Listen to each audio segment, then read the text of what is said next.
समय एक ऐसी गाड़ी है जिसमें ब्रेक नहीं है और रिवर्स गियर भी नहीं है। ग्रहण लगा चंद्रमा पर भोर तक रहता है, पर संबंधों पर लगा ग्रहण तो अपनों को हर लेता है। अरे वक्त सबको मिलता है जिंदगी बदलने के लिए, पर जिंदगी दोबारा नहीं मिलती वक्त बदलने के लिए। विपत्ति का जीवन में आना पार्ट ऑफ लाइफ है, और विपत्ति में भी मुस्कुरा करके बाहर निकलना आर्ट ऑफ लाइफ है। नमस्कार, मैं हूं कमल श्रीमाली। आपका बहुत बहुत स्वागत आपके अपने चैनल में। और 30 जून 2024 को कुंभ राशि में वक्री हो रहे शनिदेव के इस विशेष एपिसोड में, यह एपिसोड आपकी राशि पर आधारित है। इस जगत के संचालन के लिए ईश्वर ने अपने आप को अनेक अनंत शक्तियों के रूप में विभाजित किया है। सूर्य, चंद्रमा, मंगल, बुध, बृहस्पति, शुक्र, शनि, राहु, केतु प्रभु की 9 शक्तियां हैं, जो प्रत्येक मानव और प्राणी मात्र को उसके पूर्व कर्म के अनुसार उसका भाग्य निर्माण करके उसे सुख या दुख देकर के शुद्ध करते हैं, अच्छे और बुरे कर्मों का फल देते हैं। इसमें 8 न्यायाधीश और एक सर्वोच्च न्यायाधीश है जिनका नाम है शनि, उनको नियुक्त किया गया है। शनि का अपना अलग व्यक्तित्व है। हार, दुख, कष्ट, हानि का सहरा शनि पर ही बनता है। जिस पर शनिदेव की दृष्टि पड़ गई, फिर वहां पर कुछ भी शेष नहीं रहता। शनि मलेच्छ, अकस्मात कुप्रभाव देने वाले ग्रह, अतः भय सहज स्वाभाविक है। शनि के प्रभाव से मृत्यु, अकाल मृत्यु, रोग, बहुत सारे कष्ट, व्यवसायिक हानि, अपमान, धोखा, द्वेष, ईर्ष्या को माना जाता है। पर क्या वास्तविकता भी यही है? क्या यही सत्य है? आइए जानने का प्रयत्न करें। 29 जून की रात को 30 जून लगते ही नवग्रह मंडल के न्यायाधीश शनिदेव की चाल बदलने वाली है। वे उल्टी चाल अर्थात कुंभ राशि में वक्री होने वाले हैं, और 139 दिन तक अर्थात 15 नवंबर 2024 तक शनि वक्री ही चलते रहेंगे। वक्री ग्रहों के संबंध में ज्योतिष प्रकाश तत्व में कहा गया है कि क्रूर ग्रह वक्री होने पर अति क्रूर फल देते हैं, तथा सौम्य ग्रह वक्री होने पर अति शुभ फल प्रदान करते हैं। जातक तत्व और सारावली ग्रंथों के अनुसार यदि शुभ ग्रह वक्री होने पर पद, धन, वैभव प्रदान करते हैं, तो पापी ग्रह वक्री होने पर धन, यश, प्रतिष्ठा की हानि करते हैं। शनि के वक्री होने के समय में दुर्भिक्ष फैलता है, अकाल फैलता है, और प्रजाजन रोग और पीड़ा से ग्रसित होती है, परेशान होती है। प्राय वक्री शनि के कार्यकाल को बहुत अशुभ परिणामदायक बताया जाता है, जबकि कई बार वक्री होने पर शनि के प्रभाव का शुभत्व और अधिक बढ़ जाता है।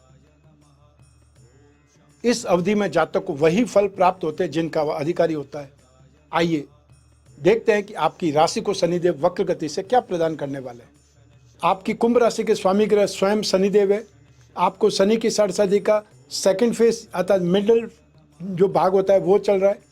ज्योतिष के एक सिद्धांत के अनुसार स्थान वृद्धि करो शनि, इस सिद्धांत के अनुसार और पंच महापुरुष योग में से एक शश योग बनने के कारण जो अशुभता है उसमें कुछ हद तक तो कमी आएगी ही।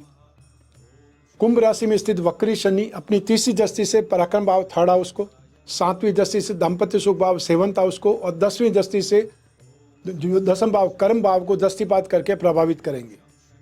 वक्री शनि के इस गोचर में आपकी जिद और एम्बिशियस जो महत्वाकांक्षा है उसमें वृद्धि हो जाएगी। जो आपकी आयु पर आए खतरों से बचाव होगा, लेकिन मानसिक और शारीरिक पीड़ा से शरीर निस्तेज होने लगेगा। शारीरिक जो कठिनाइयाँ या रोग आदि का सामना करना पड़ सकता है। इस समय बुद्धि भ्रमित हो सकती है, फिर भी शत्रुओं पर, विरोधियों पर आपका प्रभाव बना रहेगा, सम्मान भी आपका बढ़ेगा। वक्री शनि के इस गोचर में अपनी वाणी पर नियंत्रण रखें।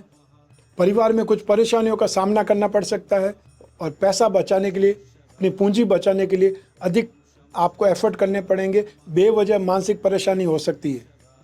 अगर आप लंबे समय से किसी सफलता की प्रतीक्षा कर रहे हैं तो उसमें भी देरी आ सकती है। हालांकि शनि ग्रह आपको अपने सपनों को पूरा करने के लिए प्रेरित करते रहेंगे। तो आइए अब बात करें शनि की 3 दृष्टियों की। शनि को 2 विशेष दृष्टि प्राप्त है, अपने से 3रे भाव पर और अपने से 10th भाव पर दृष्टिपात करने की, और अपने से 7वें भाव पर तो हर ग्रह दृष्टिपात करता ही है। तो मैं आपको तीनों जो दृष्टि है शनि की उनका अलग अलग विश्लेषण कर रहा हूँ। सबसे पहले बात करें तीसरी दृष्टि की। आपकी अपनी राशि में स्थित वक्री शनि की जो 3rd दृष्टि है वो पराक्रम भाव मेष राशि पर होगी। मेष राशि के अधिपति मंगल हैं। शनि और मंगल का जो संबंध है परस्पर सम है, लेकिन ये आपको भाई बहनों से क्रूरता ही देगा, सुखों में कमी करेगा, और आपके पराक्रम पर भी धुंध छाएगी। जीवन साथी से विवाद हो सकता है। अस्त्र शस्त्र से भय लगा रहेगा। यात्राएं अधिक हो सकती है। मित्र या घर दोनों हाथ से निकल सकते हैं। सामाजिक जीवन में, सोशल लाइफ में और फ्रेंड्स के साथ संबंधों में कुछ उतार चढ़ाव आ सकते हैं।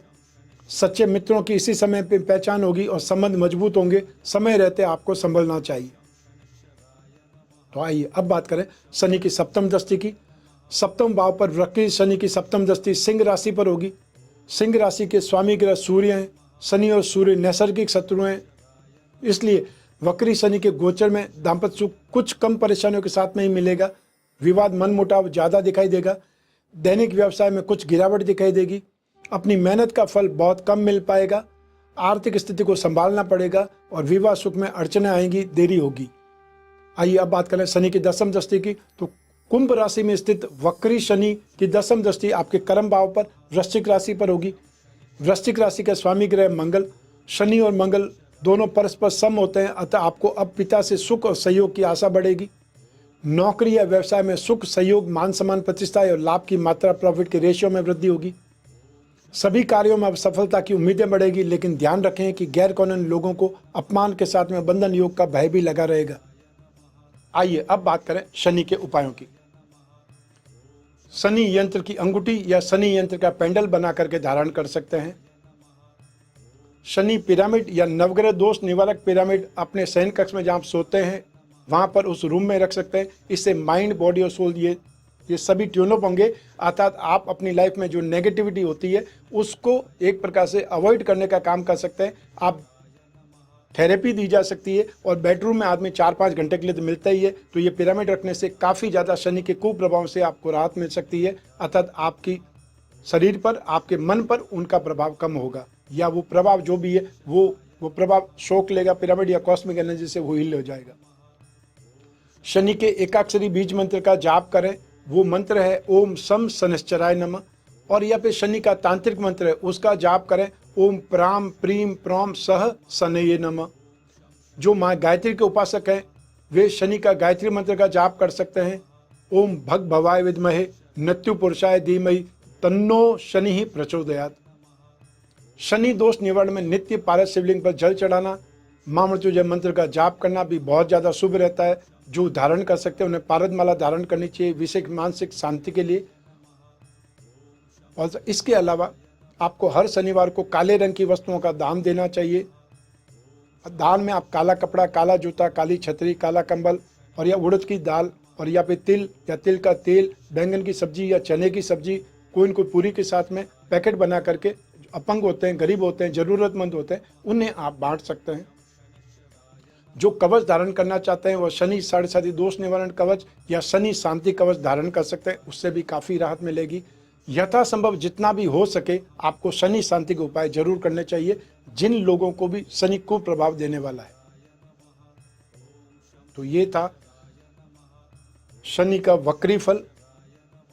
आपकी जन्म कुंडली में से एक ग्रह चंद्रमा को आधार बना करके मैंने आपको एक गोचर फल बताया है, शनि का वक्री फल बताया है। आप चाहें तो अपनी जन्म कुंडली के संदर्भ में इस वक्री फल को और सटीकता से जान सकते हैं, क्योंकि जन्म कुंडली आपकी अपनी है और आपकी अपनी बर्थ डिटेल से ही बन सकती है। आपकी कुंडली में योग, दुर्योग, आपकी कुंडली में दशा, अंतर्दशा, प्रत्यंतर दशा और आपकी कुंडली में शनि कितनी डिग्री का है, कौन सी राशि में, किन ग्रहों के साथ में, इसका भी इम्पैक्ट वक्री शनि के फल पर पड़ेगा। तो ऐसी स्थिति में वो लोग जिनको शनि की सरसद या शनि का ढैया चल रहा है उनको तो अपनी जो जन्म कुंडली का विश्लेषण जरूर कराना चाहिए, समय समय पर कराना चाहिए। और जिन लोगों को 139 दिन तक शनि वक्री फल प्रदान करने में नेगेटिविटी देंगे अथवा प्रतिकूलता देंगे, उनको शनि की राहत के उपाय करने चाहिए। लेकिन जो ये राशिफल है ये तो सिर्फ शनि का है, बाकी 8 ग्रह भी तो अपना काम करेंगे।